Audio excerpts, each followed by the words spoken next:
안녕하세요. 중국 주식 전문 채널 찐중투의 중국증권사 리포트 읽기 코너입니다. 2021년 하반기 중국 증시 전망과 관련해서는 찐중투 과거 영상 중 중신증권이 6월 1일에 발간한 하반기 전망, 그리고 동방증권이 6월 2일에 발간한 전망 리포트를 공유드린 바 있습니다. 오늘은 CICC가 6월 15일에 발간한 하반기 전망 리포트를 공유드립니다. 제가 중문을 보면서 느끼는 그런 정도에 비해서 중한 번역이라는 매개체를 거치다 보면 내용이 와닿는 정도가 다소 약화되겠지만, 그래도 집중해서 잘 들으시면 이 리포트에서 도대체 뭘 말하고 있는지 느끼실 수 있을 겁니다. 리포트 제목은 종회成长, 번역하면 성장주로 다시 돌아가다 또는 성장주로 다시 눈길을 돌리다.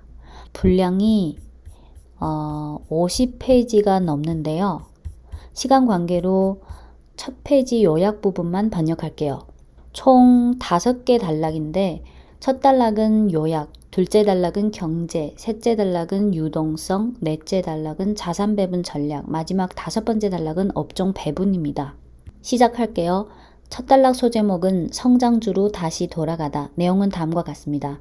2021년은 현재까지 글로벌 경제가 전반적으로 회복되는 가운데 리듬이 각기 다르고 구조가 분화되는 양상을 보였고, 위험자산의 수익률이 괜찮았다.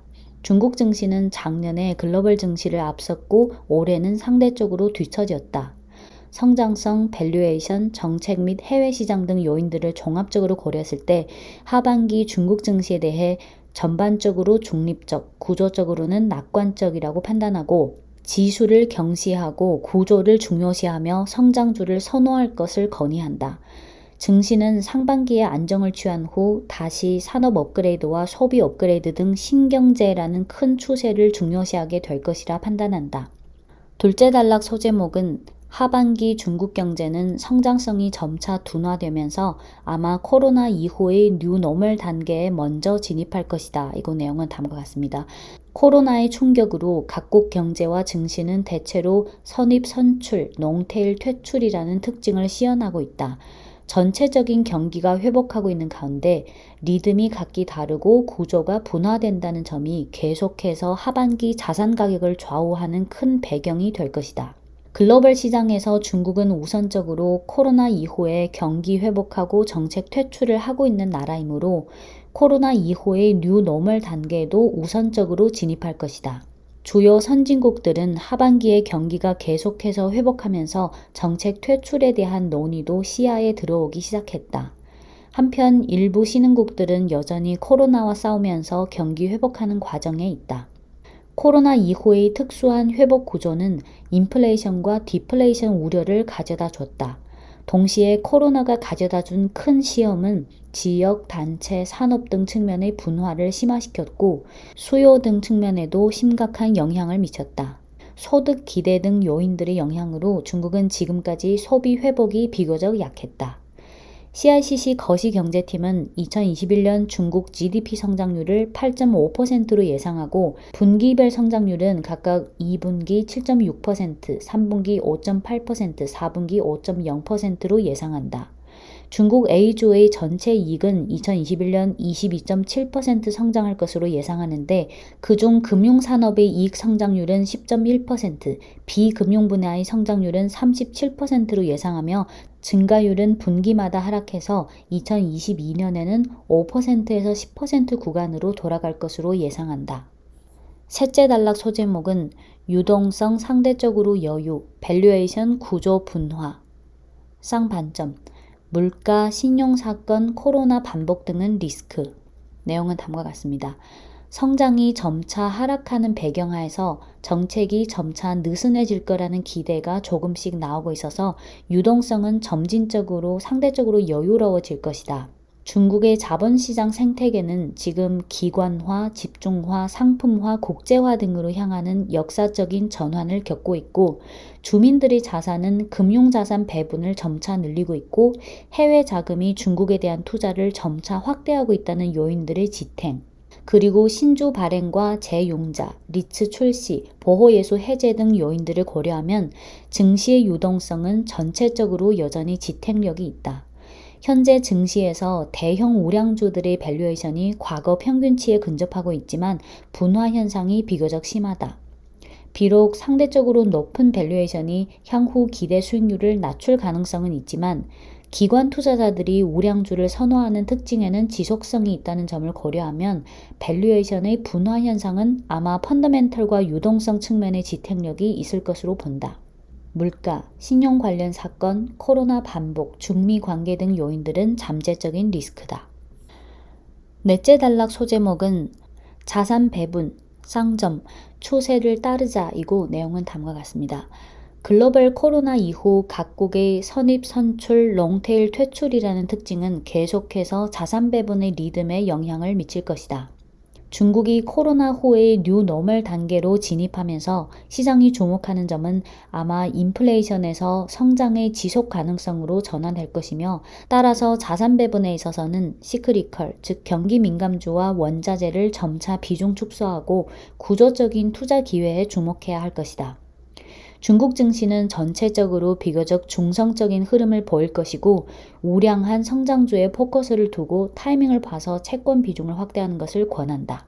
마지막 5번째 단락 소제목은 업종 배분, 상점, 성장을 위주로 하고 시크리컬도 아울러 돌보다. 내용은 다음과 같습니다. 중국이 코로나 이후의 뉴노멀 단계로 진입하면서 산업 업그레이드와 소비 업그레이드를 비롯한 신경제라는 추세가 다시 주요 투자 분야로 돌아올 가능성이 있다. 코로나는 중국 제조업의 인성과 경쟁력을 검증했다. 여기서 인성은 재료의 질김이라는 뜻인데 비유적인 표현이죠. 코로나는 중국 제조업의 인성과 경쟁력을 검증했다. 중국 제조업은 지금 내수라는 큰 시장이 파생해준 많은 우세를 빌어서 전통적인 3저1약에서 3고1강으로 가고 있다. 참고로 3저1약은 저부가가치, 저기술력, 저품질, 약한 브랜드를 말하고 3고1강은 반대로 고부가가치, 고기술력, 고품질, 강한 브랜드를 말합니다. 중국 제조업은 지금 내수라는 큰 시장이 파생해준 많은 우세를 빌어 전통적인 3저1약에서 3고1강으로 가고 있는 가운데 새로운 중국 제조, 산업 업그레이드와 산업 독립 추세가 강화되고 있다. 탄소 중립과 디지털 경제 추세하에서 전기차, 신에너지를 비롯한 산업 붐은 여전히 심화 중이다. 홍멍 운영체제의 출시는 만물 인터넷 신시대의 도래를 가속화시킬 수 있다. 참고로 홍멍은 화웨이가 지난 6월 2일에 자체 운영체제, 자체 OS인 홍멍 OS2를 출시한 걸 말하죠. 소비 분야는 비록 전반적으로 강하지 않지만 구조적인 업그레이드 추세는 여전히 계속되고 있다. 이러한 추세들은 하반기 및 중장기적인 투자 기회를 만들어낼 것이다. 기업 이익, 밸류에이션, 정책, 산업 동향 및 CICC 각 산업연구원들의 관점을 종합하면 이하 3가지 투자 컨셉에 주목하기를 건의한다. 첫째는 호경기이면서 중국이 이미 경쟁력을 구비한 또는 지금 커지고 있는 밸류체인, 여기에 전기차 밸류체인, 태양광, 과학기술 하드웨어와 소프트웨어, 전자반도체, 일부 제조업 장비 등이 포함된다. 둘째는 범소비류 산업인데 여기에 일상용품, 경공업 가구, 호텔 관광, 가전, 자동차 및 자동차 부품, 제약과 의료기기 등 산업에서 바텀업 방식으로 종목을 선택한다. 셋째는 시크리컬, 즉 경기 민감주의 비중을 점차 축소해야겠지만 구조적으로 유리하거나 또는 구조적인 성장 특징이 있는 일부 시크리컬 종목에는 관심을 가진다. 여기에는 리튬, 구리 등 일부 비철금속이 있고 화학 그리고 주민자산과 자산관리의 발전 추세로부터 수혜받는 금융 우량주가 있다. 부동산, 은행, 교통운송과 구조적으로 비교적 약하고 정책 영향을 비교적 크게 받는 원자재 분야는 상대적으로 낮은 비중을 보유하거나 중립적인 입장이다. 하반기는 다음 5대 투자 기회가 있다. 첫째는 산업 업그레이드와 과학기술 혁신, 둘째는 소비 업그레이드, 셋째는 2선 히든 챔피언, 즉 1등주가 아닌 2등주인 히든 챔피언, 넷째는 자산관리 대발전 추세, 5번째는 경기 사이클을 넘어설 경기 민감주. 리포트 맨 마지막에 중국 A조 시뮬레이션 포트폴리오와 방금 말한 그 5대 투자 분야에 해당되는 종목 리스트를 제시했는데 화면에 10초씩 띄울 테니까 참고하시기 바랍니다.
네, 오늘은 CICC가 6월 15일에 발간한 하반기 중국 증시 전망 및 투자 전략 리포트를 공유드렸습니다. 여담을 좀 드리자면 저도 증권사 리서치센터에 오래 근무했지만 증권사의 분기나 반기, 연간 전망 리포트에 항상 종목 리스트가 나오잖아요. 리스트에 나오는 업종이랑 종목이 다 똑같이 좋다는 걸로 이해할 필요는 없어요. 시황과 투자 전략을 담당하는 연구원이 이런 전망 리포트를 낼 때 증시 전망과 업종 전략은 본인이 정하지만 맨 마지막에 종목 리스트를 제시할 때는 각 산업 연구원들로부터 그 추천 종목 리스트를 다 받아서 그걸 취합해서 거기서 선택하는 거예요. 그러니까 특정 업종이나 특정 종목을 아주 좋게 보더라도 포트폴리오 같은 걸 제시해야 되니까 각 업종을 어느 정도 일정 비율로 배분하는 거죠. 그리고 각 산업 연구원들 입장에서는 본인이 담당하는 그 업종이 지금 좋든 안 좋든 지금이 매수 타이밍이든 아니든 본인이 담당하는 산업 중 주요 종목에 대해서는 대체로 중장기적으로 좋게 본다고 많이 하죠. 그래서 시황 전략 리포트에 나오는 그 포트폴리오나 종목 리스트를 어떤 정답지 같은 걸로 생각할 필요는 없어요. 끝으로 6월 16일 오늘 중국 시황에 대해 간단히만 언급할게요.